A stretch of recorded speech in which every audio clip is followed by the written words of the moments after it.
Vamos abrir Gênesis 2:18. Essa semana que passou, o Senhor tem falado muito na Cristo e a Igreja. E por reflexo fala também sobre casamento natural, né? Mas aqui o centro da palavra é esse matrimônio universal que existe entre Deus e seu povo. Vamos ler. Disse mais o Senhor Deus: não é bom que o homem esteja só. É bom mencionar que a verdade mais pulsante aqui, primária aqui, esse falar refere-se primeiramente que a árvore da vida que estava em Gênesis precisava de uma auxiliadora. Sabe qual é a árvore da vida? Jesus, o Cristo estava lá. Cristo estava lá. E o Senhor disse: olha, não é bom que o Verbo viva sem auxílio. Não é bom ele estar em solidão. Não tem como completar o meu beneplácito, a minha vontade, o meu querer, o meu plano. É necessário que o homem esteja com uma companheira. Nós sabemos que não é plano de Deus solidão para Cristo. O Senhor quer uma esposa para Cristo, uma mulher, um servo coletivo, uma serva coletiva. O Senhor deseja isso. Então, no plano de Deus não havia esse interesse de Deus em deixar o varão sozinho. Amém?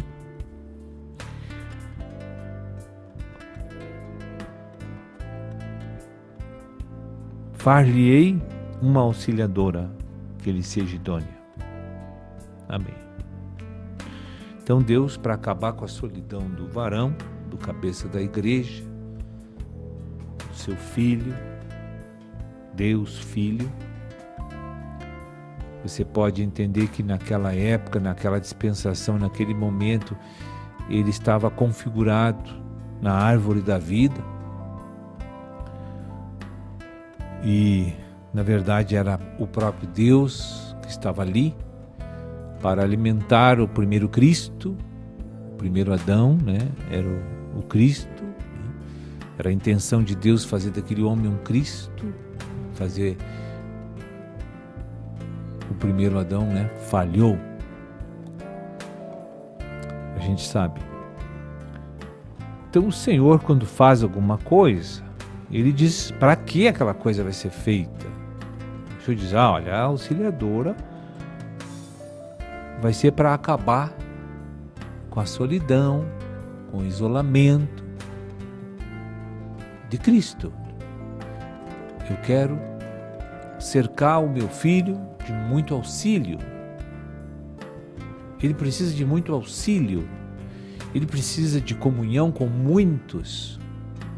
Ele precisa de serviço de muitos. Ele precisa de auxílio de muitos para completar o plano de Deus. Então essa é a primeira verdade. Agora o Senhor disse que eu vou fazer uma auxiliadora, esta mulher coletiva, que também representa dentro da família, do lar, a esposa. Sabemos que o marido, e observe como Deus fez o marido, ele desceu do céu, o Senhor veio na terra, o Senhor juntou o pó da terra, o Senhor pegou o seu espírito, jogou para dentro daquela matéria, e aí então nasceu a alma, que era a única maneira de Deus se relacionar no aspecto natural, o corpo e a alma. O Senhor tinha como se expressar agora, aqui na terra. Então ele criou todas essas coisas. Mas quando Deus fez a mulher, foi diferente. A igreja foi diferente. Deus não desceu, pegou a pó da terra para fazer a mulher, não soprou a parte dele para dentro da matéria e não se formou uma alma como foi no homem. Foi diferente o procedimento de Deus de criar. Ele abriu o lado do homem, entrou no homem e de lá tirou a auxiliadora idônea. Foi bem diferente o procedimento de confecção, de criação. Você vai ter que pensar nisso para descobrir por quê. Mas tem que refletir. E você também vai ver que o procedimento de criação foi diferente, de formação foi bem diferente, porque as atribuições a Cristo e à igreja também são totalmente diferentes. As prerrogativas doadas por Deus a cada um deles diferem e muito, mas todas chegam a um ponto comum. Amém? Agora diz que esta mulher que Deus fez teria uma característica, seria revestida de uma unção, uma presença do Espírito nela, que ela seria para auxiliar, mas esse auxílio seria idôneo. Então, esse auxílio também tem uma característica, como deve ser. O Senhor especificou como deve ser. Nós sabemos, irmãos, que a palavra idôneo, segundo a descrição dessa palavra, é competência, é aptidão, é capacidade de desempenhar cargos recebidos, é comportamento moral e correto, enfim, são essas palavras aí. Adequação ao propósito da sua criação e para a sua função. Então, quando Deus fez a igreja para o seu filho, isso tudo estava em Gênesis aqui, e logo em seguida o Senhor também faz o reflexo aparecer. Aí o Senhor aqui estabeleceu Cristo e a igreja como profecia. Logo depois, no verso 23 e 24, o Senhor também estabeleceu o reflexo desta realidade, que era um propósito temporal natural para uma outra instituição que chama-se matrimônio, onde também vai ter um cabeça, vai ter que ter uma auxiliadora, e essa auxiliadora e esse cabeça se unem e se multiplicam. Porque Deus quer muitos filhos, quer aumentar a sua porção de auxiliador idônea. O Senhor precisa de muitos auxiliadores em cada geração. Muito bem. Voltando para Cristo e a igreja, desde o dia em que a gente nasce da água e do Espírito, o Senhor recruta-nos e nos retira de um mundo tenebroso, condenado. Estávamos ali perecendo em nossos pecados, delitos, estávamos curtindo uma morte, né? E não havia nenhuma esperança de um desposamento legal e agradável. E nós nem sabíamos que havia essa possibilidade de o Senhor nos livrar da morte. Nem sabíamos que estávamos mortos e condenados. Porque a santa ignorância do velho homem é assim, né? Ele não sabe de nada, ele não conhece nada. Ele é um ignorante total da cabeça aos pés. É cego, mas resplandeceu a luz de Cristo. E a gente passa a ser desposado. Primeiro recebe uma viuvez pela cruz do Calvário e depois recebe uma purificação pela água da palavra. Para quê?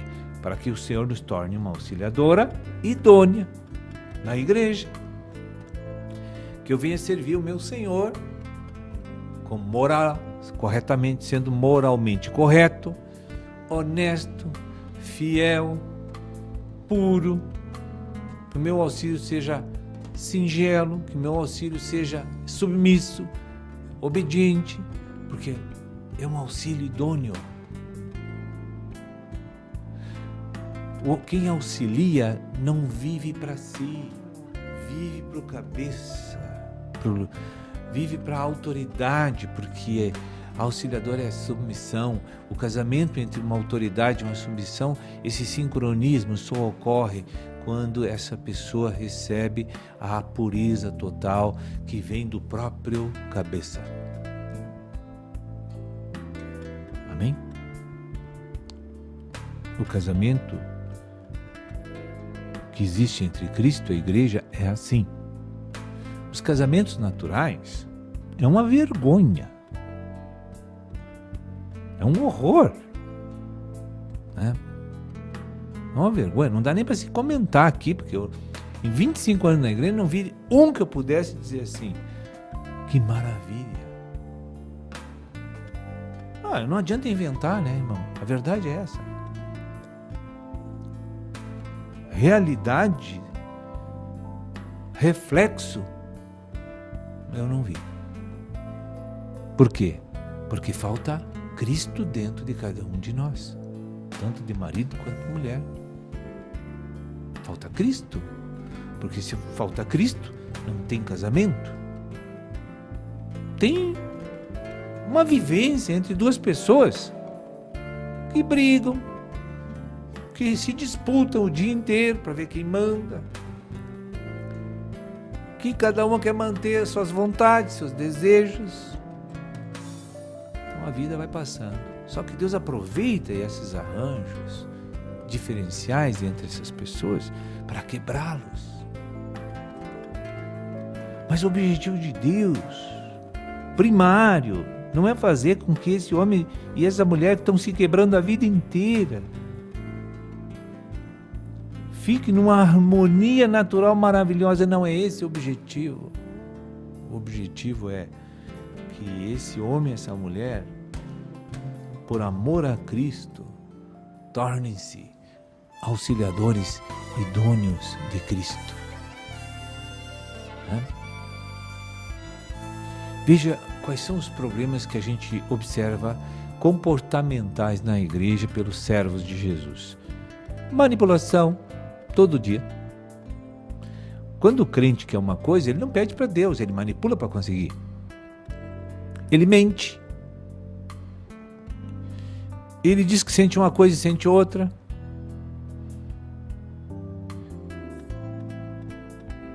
Ele está cheio de desejo, de vontade e diz que não tem aquilo, que é outra coisa.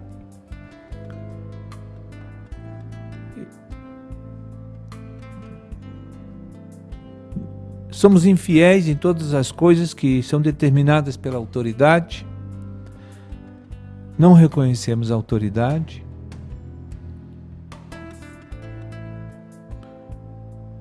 Não investimos para esse Senhor completar a comissão divina que está sobre ele. Não ajudamos ele em nada. Pelo contrário, a gente está na vida da igreja para saciar os nossos próprios desejos e somos exploradores da graça de Deus. Achamos que Cristo é o nosso quebra-galho, que na hora da dificuldade vai nos atender e nos socorrer. Não há um entendimento nesse matrimônio espiritual. Há mesmo aqueles que têm intenções de agradar esse cabeça, esse Senhor, eles querem agradar pela força humana, pela capacidade humana, pelo jeito humano, da maneira humana, do tempo humano, na hora do humano, tudo do humano. Eles não querem fazer um agrado ao marido pelas leis do marido. Então está tudo torto e todo mundo pensa que está tudo certo. Mas, como não tem ninguém perfeito na terra, né? Graças ao Senhor que a restauração não findou, temos tempo de arrumar nossa relação com Cristo. Porque o auxílio idôneo que Deus diz não é eu só receber aqui no reino. Se você olhar auxílio e receber, vai no dicionário ver a diferença que tem o sentido das duas palavras. Mas Deus diz que se tu auxiliar, tu recebe. Mas se tu vai no dicionário, tem diferença entre essas palavras. Mas para Deus, a tua bênção está em auxiliar de forma idônea. Quando tu auxilia de forma idônea, Deus, não importa o marido que tu tem, não importa o cabeça que tu tem, Deus é quem te abençoa. E aí, como a gente não enxerga esse marido espiritual, mas é através de letras e através de movimentos subjetivos que eu tenho que descobrir ele, para ver a formosura, o poder, a grandeza que ele tem, para que o meu fascínio por ele seja real e verdadeiro. Né? E possa realmente me vincular, me sincronizar, porque eu tenho um gosto dessas coisas. Só se eu ver Cristo, como Jó disse. Quando Jó viu Cristo, ele se atirou na terra e se encheu de pó e terra e cinza por cima, porque ele era um ignorante dos maiores que tinha. Quem vê Deus sofre de um complexo por um bom tempo de ignorância, de raiva, de ira, de cólera, de ser tão ignorante. Só que a igreja não enxerga isso. Eles acham que são sábios, submissos, agradam a Deus e acham que estão na posição.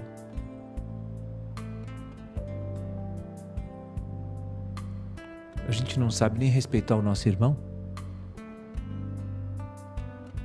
A gente, se vê um irmão com necessidade, a gente vira as costas. Se vê um ali fazendo uma coisa que vai se dar mal, eu fico quieto só para me rir depois. Deixa que se rale. Não há preocupação pelo próximo. Isso não é irmão. Isso é Adão se relacionando com Adão, velho homem com velho homem. Assim, esse é o tratamento que existe entre pessoas. Velho homem com velho homem. No mundo é assim. Mas na igreja não está muito diferente.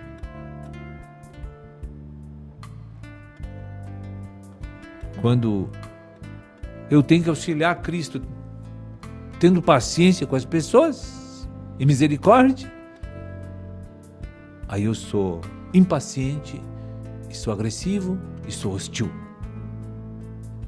Mas que auxílio idôneo é esse? Onde é que está esse auxílio? Me mostra. Será que não cai a ficha, irmão? Não cai a ficha. Será que você tem que parar tudo e repensar a tua vida de novo? Porque brincar de crente faz tempo que a gente faz isso. Mas ser crente é diferente.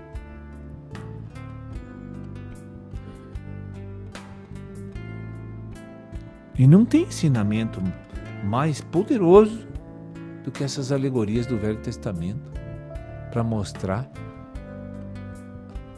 que nós não estamos nesse caminho apertado, como Jesus prenunciou para cada um de nós, e você precisa duvidar das tuas convicções de santidade, de justiça.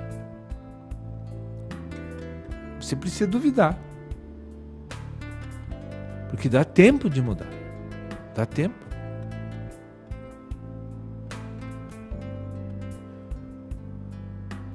Onde está a piedade do povo de Deus? Onde está a misericórdia do povo de Deus? Me mostra, irmão. Mostra. Onde está a preocupação com as coisas que são do reino, que são de Deus? Começando lá do banheiro da igreja, do som da igreja, do púlpito da igreja, da limpeza da igreja, da limpeza dos bancos, das cadeiras, começando lá. Todo mundo vê as coisas caindo nos pedaços, ninguém dá bola.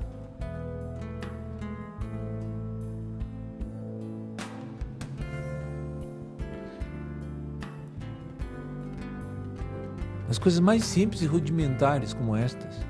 Está lá, a pessoa trabalha num determinada posição na igreja, entra ano, sai ano, ele não vai se aprimorar, ele não vai melhorar, ele não apresenta nada de novo. É sempre uma rotina, e cada vez pior o serviço, uma rotina, e não é capaz de desenvolver seus dons, seus talentos, para glorificar o nome do Senhor, para que o nome do Senhor seja exaltado cada vez mais através do nosso serviço. Você acha que no reino de Deus é uma empresa natural, uma organização natural, onde o chefe tem que dar chicotada para trabalhar? Não, aqui não é assim. Aqui cada um que vê uma fraqueza, uma deficiência, uma coisa errada, vai e tapa aquela brecha. Não precisa ninguém mandar. Se Deus te proporciona para ver alguma coisa errada, é você que tem que socorrer rápido o cabeça da igreja, para o nome dele não ser blasfemado, envergonhado, não só pelos gentios, mas pelos novos que estão chegando na igreja, que ficam nos criticando.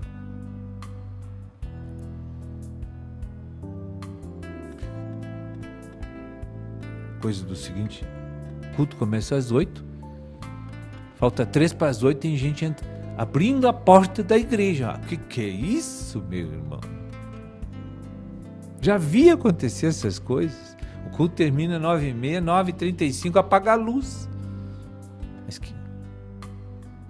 gente, isso aí é inadmissível no reino de Deus. Pressionar o povo para ir embora, ficar fazendo manipulação para o povo sair, ficar lá na porta batendo o pé, impaciente. E o povo lá quer mini aconselhamento, o povo quer tirar dúvida, o povo quer conversar, quer ter comunhão, quer ter convivência. Aí os maduros estão tudo lá batendo o pezinho assim, uma cara, parece que vai destruir as pessoas. Já vi essas coisas, irmãos? Se precisar sair à meia-noite, 1h de um culto, tá ótimo. Você no mundo não ia até amanhecer nos bailes, fazendo farra naqueles prostíbulos lá. Agora para Jesus não pode ficar até as 2 da manhã, até 1h. É inadmissível isso, irmão. Eu não entendo esse reino desse jeito, como está se desenvolvendo. E outra, Cristo é primeiro lugar. Ele é primeiro lugar e Cristo não quer ver ninguém desamparado, desassistido. Cristo quer que todos sejam edificados. Amém? Que Deus abençoe a todos os irmãos e há tempo para mudar. Há tempo. O objetivo é que esse homem e essa mulher, por amor a Cristo, tornem-se auxiliadores idôneos de Cristo. Verbo.